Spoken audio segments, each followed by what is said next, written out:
दुनिया के जितने भी ठोस पदार्थ होते हैं ना, सबका गलनांक फिक्स होता है, निश्चित होता है।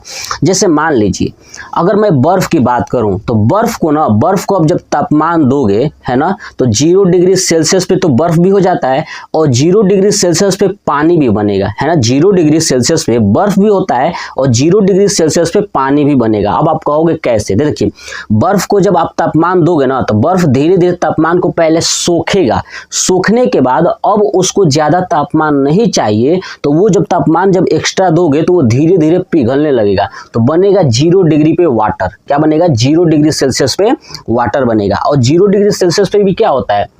बर्फ।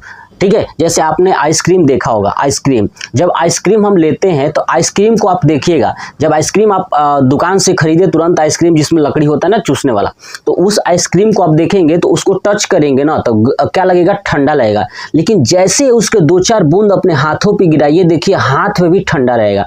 लेकिन आपने देखा, नोटिस किया कि जब उस पर से बूंद हाथ पे गिरा तो वो किस फॉर्म में है? लिक्विड फॉर्म में। और हाथ में किस फॉर्म में था? सॉलिड फॉर्म में। तो आपने देखा कि सॉलिड फॉर्म में जितना उसका ठंडा था वही लिक्विड फॉर्म में गिराने पे भी अभी उतना ही ठंडा है। यानी 0 डिग्री सेल्सियस पे अगर बर्फ में था तो 0 डिग्री सेल्सियस पे भी क्या है? वो वाटर में है। हर समझ में ना।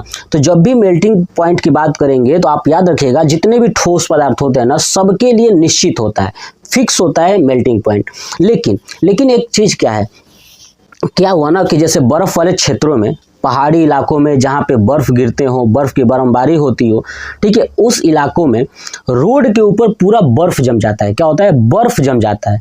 तो उस बर्फ को ना हटाने के लिए क्या किया जाता है कि रोड के ऊपर नमक की मात्रा छिड़की जाती है। किसकी?